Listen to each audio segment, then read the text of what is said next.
All right, everybody, welcome back to another episode of Nemo Radio. We've got Nemo Video, we've got all kinds of things, audio, and this is going to be a really intriguing, interesting interview because Ginger Zumaeta you're a big deal. Now, I totally messed up your name. So tell me how to say the last name. Go. Zumaeta. You did a good job. Zumaeta. Hey, okay. That almost sounds Italian, but it's Spanish, right? It is. It's originally from Argentina. Oh, that's so cool. All right. Well, I won't do the whole interview in a bad Italian accent then. Okay. So, hey, it's me. I'm here with the ginger. We're going to have fun. Okay. So let me now, and this is, trust me, this is how my podcast normally is. People are used to this goofiness. But let me tell people about Ginger because you've got an incredible story. So 3-time Emmy Award-winning writer and producer. You've worked with some of the biggest brands on the planet, Coca Cola, Verizon. I mean, on and on it goes. Disney, it looks like. Ginger has a new book coming out called Deckonomics, design presentations that spread ideas, drive decisions, and close deals. You've been featured in Business Insider, all these other places. Man, you've done a lot. You've gone from this award-winning career at NBC to launch your own strategic consulting firm. So we've got a lot of topics I really want to dive into. So thank you for joining us. And yeah, welcome to the show. Thank you, John, so much for having me. I'm excited about this. So tell me a little bit about, if you don't mind indulging us with kind of your backstory, your hero's journey, because I'm very curious. I'm a former journalist too, so I love to hear how people transitioned out of that world into what we're doing now. So yeah, indulge us with kind of how you got, from where you are to where you are today. Yeah, it's really interesting. Once upon a time, I thought I was going to be an academic. I just love learning so much that I thought I was going to, I really thought the best life possible would be to, teach for 9 months and have a vacation. Then I realized you'd be poor, which made it less appealing. But when I was in New York pursuing my master's degree in literature and critical theory, which don't even ask me to explain that anymore. I got a job as a receptionist at a media company to pay the bills. And it's funny because, so I started out with zero marketing education, academically, never thought I was going to pursue business, but being an assistant and then a research assistant and then a researcher, et cetera, in media taught me a few things. Fast forward many years, I went to work originally at an NBC affiliate in San Antonio, my hometown, as a originally as a research director, and then as the head of marketing. And I started to catch the attention of the mothership of NBC. And they recruited me to come to work for them in their stations division. So I worked, first they moved me from San Antonio to Philadelphia and Chicago, then Los Angeles. I took every single one of those stations to number one for the first time in 30 years, one the first time in 5, and then one had recently lost their number 1 position. And basically, what I learned doing that, and the reason it was such a great, I think, education for me when I ultimately went into business is that when you go into these markets, the first thing you have to do is immerse yourself with what's going on here. When I went to Philadelphia, I had never been in a heavily unioned town where there was, the blue collar worker was revered, and there was a different attitude there that I needed to learn. And so I think, long story short is what I learned going to all of these markets is you really needed to understand who you were talking to, what their ethos was, what they cared about. And then, how do you turn that into something that appeals to them, that makes them want to watch?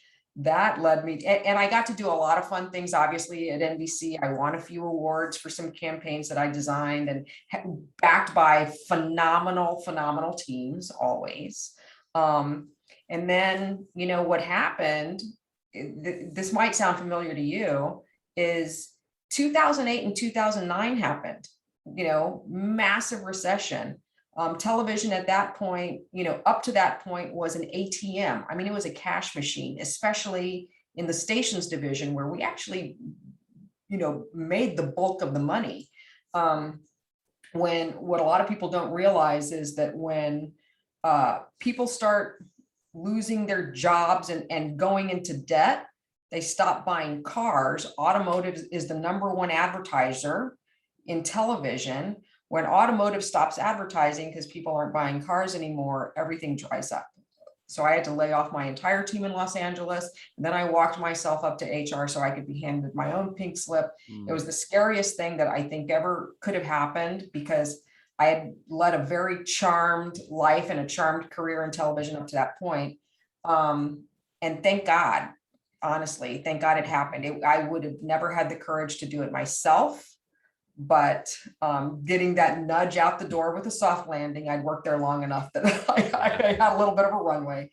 I was able to start my firm, and started out doing a lot of stuff in entertainment originally, but then started reaching out. Coca Cola was my first consulting gig. Pretty good start. Yeah, not bad. I was helping them understand. I'm sorry, stop right there. Stop right there. Okay, pause. How do you get out of the gate? How do you get Coca Cola as a client? Because everyone listening right now is like, come on, man. What? So what was the story behind that? I'm going to tell you something actually most people don't know. Most people just hear, oh, Coca Cola, wow, and then move on. Right. Here's the secret. In 2009, I was a recently overqualified and underemployed laid off person. I was also finishing up my MBA at USC, my executive MBA. And I needed to get things going. I still was very connected, up through NBC. I had also led NBC's Hispanic forum. I'm Latina. And so I had actually, while I was at NBC, I was also the VP of marketing for Telemundo, simultaneously. Oh, cool. Okay. So I was doing a lot of stuff also in the multicultural market. This is how I got my NBC, my Coca-Cola, the big secret, my Coca-Cola consulting gig. I contacted a colleague. I told them what I was up to, that I was consulting. She knew my bona fides already. She said, let me introduce you to somebody I know. We're trying to figure something out in the Asian American market. I did not know how to price as a consultant. I didn't know how to sell as a consultant. I didn't have a deck. I just knew, hey, I know some things. I can work really hard and I need some work. I basically offered to work for Coca-Cola to help them with this Asian American study for intern pricing. I said, just give me a paycheck. I don't even care what it is. It can be minimum wage as far as I'm concerned. I need to start my career. I need to get involved in doing something. And that's what they did. And as far as I'm concerned, it was a win-win. They actually went on to do a huge, Asian American campaign. They do a lot in all of that now, obviously. But I worked for next to nothing to get that, under my belt and to start my career. And it was actually one of the most, the way I look at it is, I got paid to learn, and I have zero regrets about that. It was a great job. I got to ride around with the bottlers, taking stuff to all of the different communities, got to know the Asian American community a lot better here in Los Angeles. It was a great transition.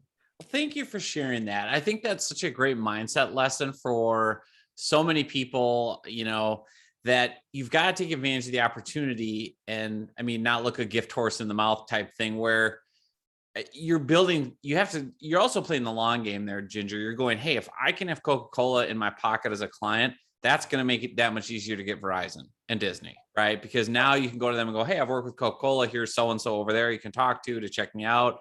And the fact that you're willing to do it, for next to nothing, is brilliant. And it's obviously, a lot of people wouldn't be willing to do that. But I think that's just, is that true? Am I right that led to you getting these other big name clients more easily because you had that kind of in your belt? Or it did, doing that transition, I'll be honest with you, took a level of humility I had not had to get in touch with for a very long time. When I was at NBC, it was an embarrassment of riches in terms of my career. I didn't think I'd ever make that money ever again in my life.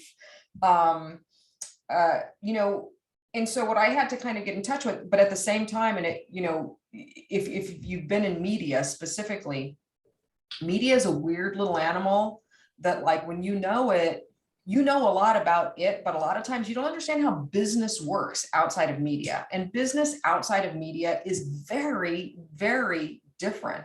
And I didn't have any of that experience, so I needed to kind of understand how all of business outside of media really worked. And what a great entree to that, is really kind of understanding operations and distribution, and how do we, at the point of sale, what are the things that we need to do in these places, and even in these little Asian markets, that get people to try new products. And it was, absolutely. I'm the type that, you get knocked down, you dust yourself off, and you get back up. And if you're the type of this goes to something I'm sure we'll talk about, which is story. It's, what story do you want to tell yourself about yourself? The story that I have of myself is I can get anywhere from anywhere. I can make it happen. I make my luck because I work my tail off. And so yeah, to your point, it was great. It was a good entree into the rest of the world. I knew how to deal with the real business world outside of media after that Coca Cola job.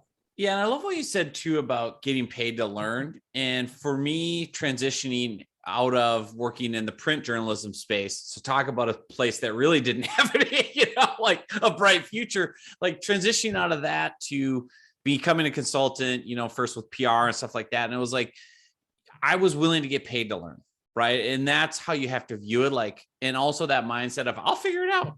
I don't have all the answers, but that doesn't mean I'm not qualified and can't, and I think that's what so many consultants and coaches really need to hear. And what so many can lack is that belief and that mindset of, I have what it takes to figure this out.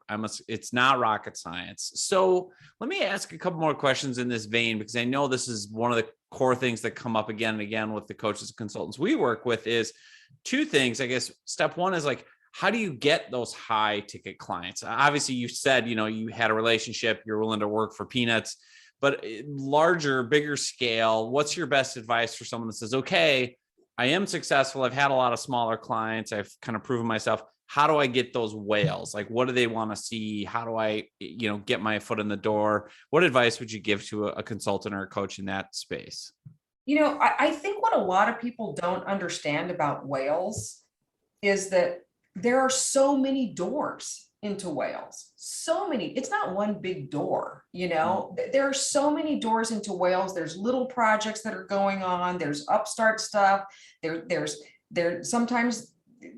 two types of things that they often need.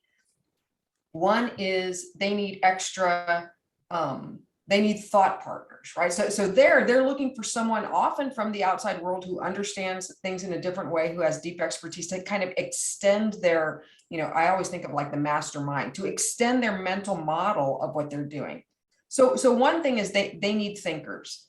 Another thing they often need is just more hands, because when you're talking about whale type businesses, the bigger the business, the narrower the swim lanes of the people that work in those business. And God forbid you ask them to do something outside of their swim lane. It's like, it's a major problem. So a lot of times the way consultants can get into a whale is you're helping them sort things out that are in those, like in between the swim lanes, that it's nobody's job. And so what I would encourage people to do, and I understand you're the expert on this, I'll get my consultation later, is, look around in LinkedIn in terms of who do you know, what's going on there, but understanding that, when you get into whales, you're usually not going in on whale-sized deals. You just need a little deal to get in there. Once you can get in, because there's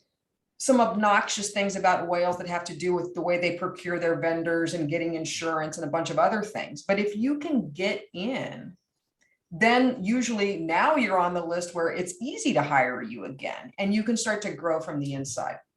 Oh, that's great. That's great insight. And I think so many, there's so many things even I'm just listening to going, oh, that makes total sense of just getting in on a little deal. There's a lot of doors to come in, and then realizing once you're in and you can grow from there and proving yourself. And then, you can see then how the person that brought you into Disney, when they leave and go to Verizon, they might bring you with them. Right. And now you have 2 clients. Yeah. So that's brilliant. So let's get into pricing. Like, I love how you said, like, in the beginning, I don't know how to price anything. Like, how do you price consulting or coaching or just sharing expertise? Because that's a challenge so many coaches have when they come to us to find leads on LinkedIn. And I say, well, what are you charging for coaching, consulting, the monetizing your knowledge? And it's all over the place and they don't know. And so what's your best advice for those individuals of you're coming in, just sharing knowledge? How do you price that? How do you get value on that? Yeah. It's a great question. I don't think there's a single answer. I think there's multiple answers. I'll be honest with you. In that first Coca Cola deal, did I get anywhere near the knowledge that I shared with them? Because I still gave them top shelf consulting. But was the price right for me at that time? Yeah, it was. Going in, at a, bare bones basement type of rate to get the work was still, I think, fair.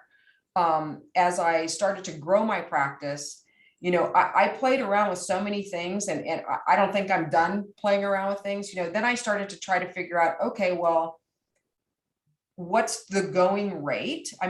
You always need to look outside of yourself. I know some people go, well, this is the salary I used to make, so now I'm going to reverse engineer to try to make my salary, which I think is the dead wrong way to go, because then you're never going to make more than your salary, which would suck. But I think you have to look at what is the going rate for the type of advice that you give, and where do you fit on that scale of things. You're not going to get McKinsey rates, if you're not at McKinsey, because you don't have all of the overhead, et cetera. So you need to have a competitive advantage there, but you also don't want to underprice yourself. One of the biggest lessons that I learned that I used to do, and then I figured it out, is, underpricing. If you try to go in cheap, if you try to get the business on the basis of being the most affordable, at least in my personal experience, those clients tend not to appreciate what you're bringing to them. Clients and people in general value you the way you value yourself. And that's a lesson I had to learn over time, So now what I do, I'm not giving your listeners that they're like, they've got their calculators out and they're like, well, what am I supposed to do? So let me give you another way to do it, right? Because we still have to figure out how to price things. When I'm going to put together a big project, I'm trying to think about, who am I going to put on this team, right? What is my rate, which I have one? What are my senior strategist rates? Who do I need to support this team? And I look at it, I had to learn this. This was so hard. I look at it in terms of, what is it going to take for me to deliver my best work, not my most affordable work? I had to go to the complete opposite end and have the conversation with my clients. At this level, at this rate, I can give you unfettered service, unfettered access. I can bring everything in my tool set to you. You are going to get my highest level of attention and my teams, because we're not going to be trying to figure out, do we tell them this or do we not tell them this? Because we're trying to pinch your pennies. If that's something you're interested in, this is how much it costs, and you've got to be able to tell the story why that's in their favor. And a lot of times, honestly, we end up delivering way beyond what they've paid for, but we still have everything paid for. Everybody's getting what they need to be able to sit at that table and do a good job. Yeah, it's so interesting because people always want a hard and fast number. And, I have learned this too, whether it's consulting or service projects or whatever it is, it's like, it really oftentimes is very custom. And one of the keys I'd like to explore with you too is how to create value when you're, pitching or proposing. I mean, is it something as simple as you go into let's say a Coca Cola, for example, and they say, hey, our hair is on fire about this division. We've got this big problem with the Asian American market. Is part of your strategy, you come in and go, okay, well, what's it worth to you to fix that?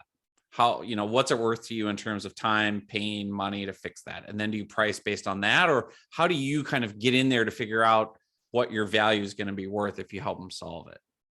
Yeah. So the way I approach it is I first want to understand what is the problem. Mm-hmm. And very often the problem is not the problem. Yeah. There's some confusion about the problem, or else you probably wouldn't be sitting at the table. And so the way we price projects now, and it's evolved a lot since Coca Cola, is we have a method. If we're going to help a brand line extend or introduce a new product or service to the market, or try to refresh their brand, or whatever that happens to do, what we do that I didn't used to do is we bake in time. We know we're going to do discovery. We know we're going to do a lot of competitive market research. Like all that time you spend Googling is real time, and it's time, right? So we bake in a budget for competitive research, and we document all that stuff. It's part of the deliverable. Then we know we're going to spend a lot of time really working on positioning. Where does this product, service, or brand fit? Where is the open hole in the market where we can bring a brand and put them in a category of one with true differentiation? That takes a lot of mental work. It takes a lot of teamwork. It takes a lot of interviews with the client, interviews with their stakeholders, interviews with their buyers, et cetera. And so we just build it up and say, this is how we do a good job every time. We have a system. We have a process. We know now, because we also we track the data of how much time is it taking us to deliver this. So we know how much time it takes us to deliver this. And that's how we price. We put a buffer on it, because you always have to have a buffer. Things happen that are uncharted. Your clients ask you to do extra stuff that is out of scope or starts to be creep. And the truth is, you want to do that for them, if it's the right thing to do. And I don't want to nickel and dime it at that time. So I bake it in, because those things always come, and so we build it up, not with how much money do you have? We build it like, this is what we do. We do this over and over again. These are all the other people we've done it for. We know exactly what it takes to do, and this is how much it costs. Interesting. Okay. I love it. Yeah, I love it. It's really a good look behind the curtain at what it takes to play at these highest levels, and how you have found your footing, to be able to present it and get paid what you need without, it takes a lot of the guesswork out too. So let's shift gears a little bit. Let's talk about one topic that I know is near and dear to your heart, which is how to stand out from the crowd, how to build a really powerful personal brand, the power of storytelling, how to really stand out from that sea of sameness and competition. What's your advice, let's say, to a coach, a consultant, which is huge part of my audience? What's your advice to those folks of, okay, how do I do that? What does that look like? Yeah. Number one, pull your head out of your where. Nobody gives a crap about, about what the problem most people have is they try to sell themselves, right? Brands even try to sell themselves. The ones that have the hardest time are actually industries that are in more scientific or technical fields, are constantly trying to talk about their thing and their widget and their this and their that. I mean, I tell a story all the time. This is a very well-known story, so it's not new, but it's the right story.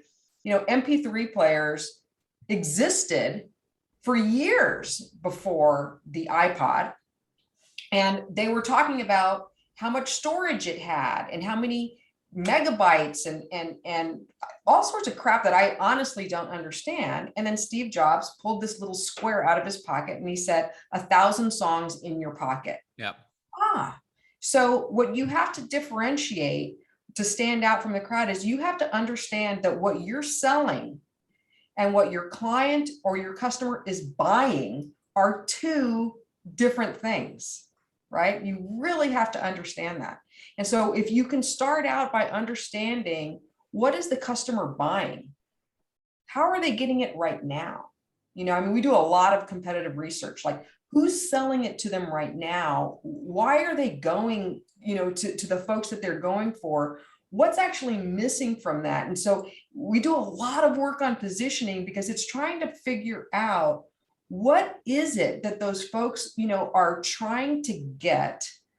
And if you just tell them this is it in plain and simple language, it doesn't have to be rocket science. In fact, if it is, you're toast, but if you can find that out, you will stand out to the people who actually are looking for that thing. So it starts from the outside in. Number one rule is differentiate what you're selling and what your customer or your client is buying. Yeah, I think that's so critical. And I mean, it's so funny hearing you say all that. I can see the journalist part of you because like you're a very curious person. And I find that I'm that way too. And I think that's a trend in journalists, but I also see entrepreneurs I know, successful business owners I know are very curious. Why is it that way? Why have people done it that way? Well, what are people really saying? And I think that's a key lesson for everyone listening and watching is like, you have to be curious. You have to know the people that fail are just the order takers or staying in their lanes. Like that's the whole thing about, like you said with the MP3s, like, yeah, they were around for years, but Jobs looked at it and was like, well, what do people really want? They want 1,000 record albums in their pocket. Right. That would be cool. Not saying we have 20 gigabytes of storage, which no one knows what that even means. Like they can relate to the simple, but I think that's key. Is that something, curiosity that can be developed in your mind, or is that just you're born with it and you're that type of person?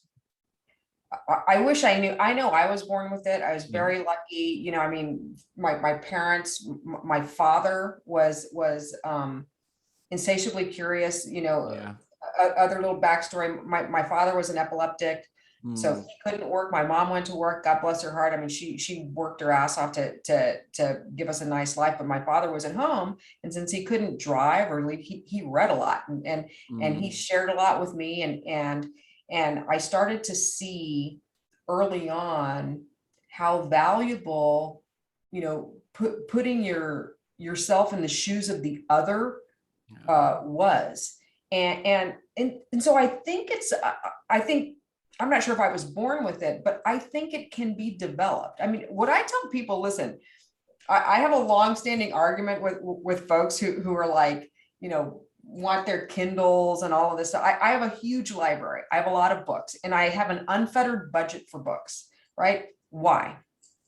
Because you can get the best mentors on the planet to literally reveal everything that they know by just picking up a book. Yes, that's true. I'm like, I read like crazy and diverse things. I'm doing a class on the Bhagavad Gita right now to just refresh on that and look at that in context of what's going on today. And I read crazy, I read business books constantly. And so I think if you just get outside of yourself and open yourself up to other stuff, and books are a great way, you can't help but be curious.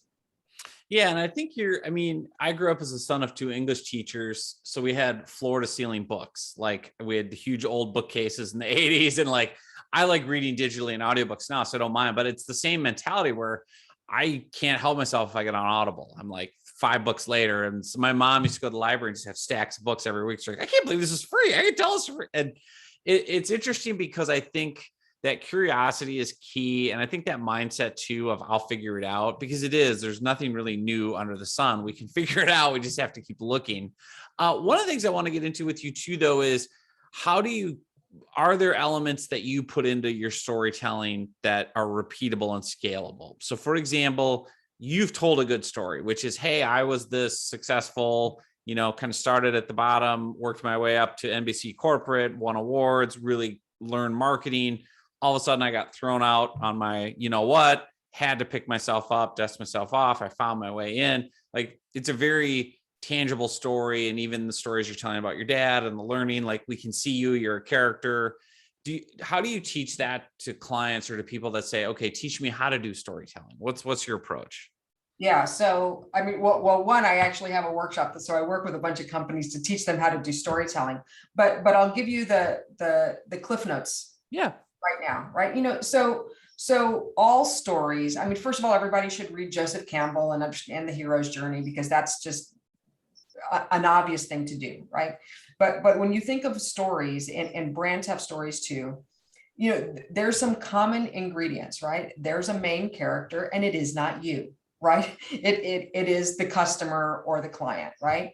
And they're on a quest, right? And they're trying to get somewhere, and there's always a conflict. So all stories have a hero and they have a conflict. When we were going over mine, I had risen to, to this great role in NBC, and then conflict. I just got laid off. What the hell am I going to do? I had to work through that conflict. And so when we think of products or services, what's happening is all products and services are doing jobs that are resolving the conflict that the customer, the client actually has. So I always start, even when I talk, with clients, when we're deciding, are we going to be right for each other? Tell me about your customer. They tell me about their customer. I don't want to hear about their stuff yet. Tell me about your customer. What problem are they trying to solve? This is nothing new. Well, and a lot of times they're confused. They're like, the problem they're trying to solve is completely fixed by my product. And it's like, okay, let's sit in the shoes of them, really. And what are they trying to get to? Understand what that conflict is that the buyer is trying to get, and then kind of think through, what journey do they need to take to resolve that? And they need a few things, right? When you're putting your pitch together, it's like, okay, here's the here's the hero of the story. They're trying to accomplish X, but there's a problem. And there's problems externally and there's problems internally. A lot of people forget about the internal problems. Like sometimes if I'm trying to sell you, a new phone or a new widget, it's not just does the widget work? It's, do I know how to work the widget? Am I qualified to work that widget? So you got to go through the external and the internal problems that buyer is going to have. And then you've got to say, I have an answer. Not only, going to Apple again, not only are we going to give you the iPhone, and now they're doing all of these things for people who are aging, right? But we're going to teach you how to use it in a way that works with your life. You can go to take a class or go to the Genius Bar, whatever that is, right? And then you give them the path, because they need confidence that what they're telling you, that what you're telling them is true. How are they going to gain confidence? All of this is really a confidence game. It's going to be this. I'm going to tell you how this is going to work in 3 to 7 steps and no more. First, we're going to do this. Then we're going to do this. Then we're going to do this. A, B, C, right? No more than 7 steps, or else you've now made things confusing, which makes people paralyzed, right? And then you're going to prove to them. And we know that A, B, and C works because we've done it a bunch of times with these guys, and these guys. And so if you're ready and you want to resolve your problem, all you got to do is this path. Is that what you want to do right now? Call to action. You have to close it. So it's a matter of identifying what the problem is, showing them that you have an answer, but also showing them this is how it works. This is how I can prove to you it works, lowering those kind of obstacles to decision, and then giving them the chance to take the step to cross the threshold if they're ready. Yeah. And I love to placing yourself as the trusted guide. And that's where sharing your own story really will resonate of, hey, I was once just like you, right? And building that authenticity, that transparency, that clarity. Like, you came on today and we're like, yeah, I didn't start as like, I have it all figured out. I have all these big clients. I had no struggles. Like, you immediately let your guard down and we're like, yeah, I was struggling. I didn't know what I was doing. I took my first client for peanuts. I figured it out, so that people now trust you. They go, oh, okay, she's being real. She's not unapproachable. I think people miss that in the storytelling, or they fear letting their guard down, and they fear telling tales from the trenches about, hey, I struggled. I had conflict too, but I figured this out. And I believe you can do it too. I think that's often missing. Let me ask you this, because I'm interested in your sales process too. Do you find at the end of the day, whether it's a whale client or not, does it often just come down to how people feel about working with you? Just the emotion? and they feel a good connection and a good, this is going to be fun? Or is there more to it, do you think? Yes, and. Okay. Yes, it does. It absolutely always comes down to an emotion, right? I mean, emotions sell, logic justifies. Yeah. You don't have the emotion, you're not going to get the sale. But how do you build the emotion? Well, you just talked about it.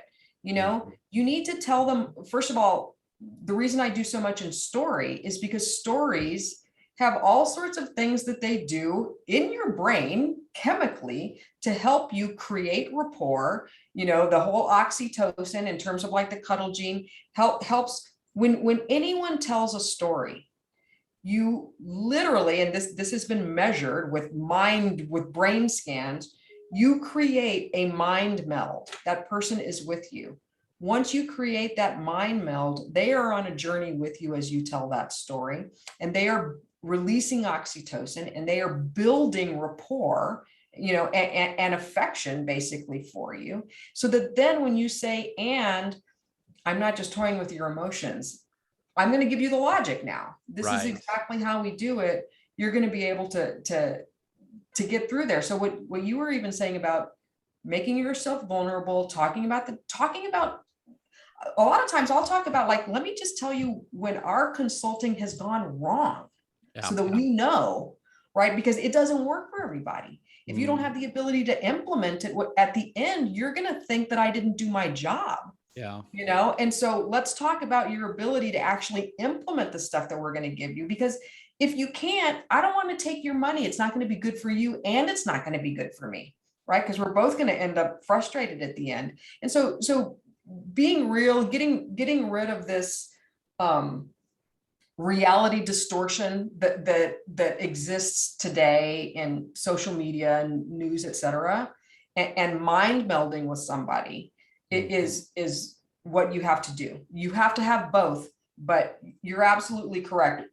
Without the emotional appeal, and there are ways to engineer emotional appeal, you're not going to get very far. Yeah, I love this discussion, and I'm obsessed with storytelling too. I have found, like, it's just the way we encode information. It's how we remember things. It's like my 13-year-old son, who's a total entrepreneur. He's already got a business going, and he said to me this morning, he's so funny. He's like, what do you even remember from 8th grade, Dad, that you use in your business? I'm like, well, first, I don't remember anything, because it was all rote memorization that went right out my head. I'm like, what I remember are the stories about 8th grade. I remember the time my teacher told me the story about the Vietnam War and brought in a Vietnam veteran named Bob Lamb. I still remember the guy's name, who talked about getting blown up and blown into a tree and what it was like coming back to the airport and getting urinated on by people. And boy, that made the Vietnam unit real. Like, I remember all that because of the story Mr. Lamb told, not because of memorizing facts about 60,000 troops were killed. There were protests.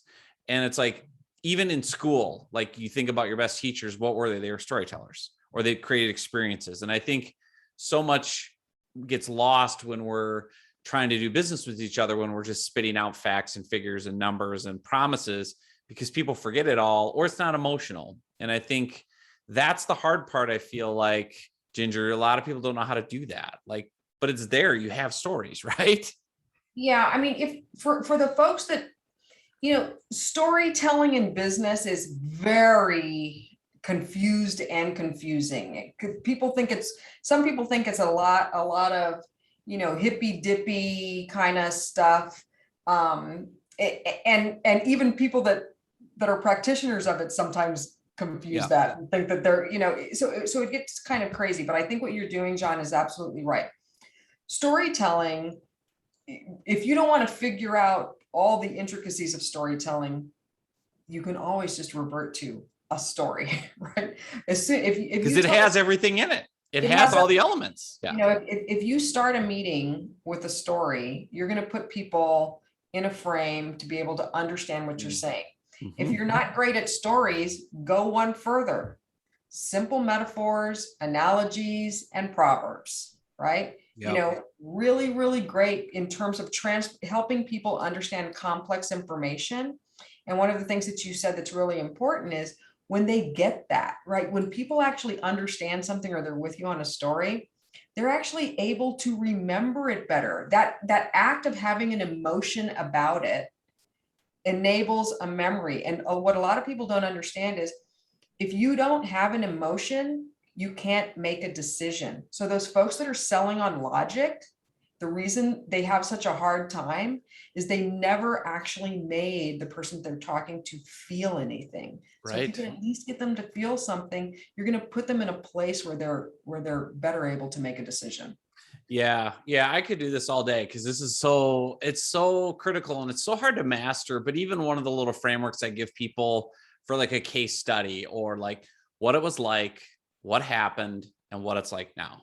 Like if you can answer those three questions in any situation, what it was like, that's the conflict or the pain, what happened, that's what you did to fix it, and what it's like now, the happy ending. Like that's a simple story. Like, come on, anybody can do that. Like 100%. Totally agree. So before we wrap up, I know we're going to run out of time. What other topics haven't we touched on, or what other advice would you give a coach, a consultant, a small business owner who says, okay, I really want to grow my business. I want to be more effective.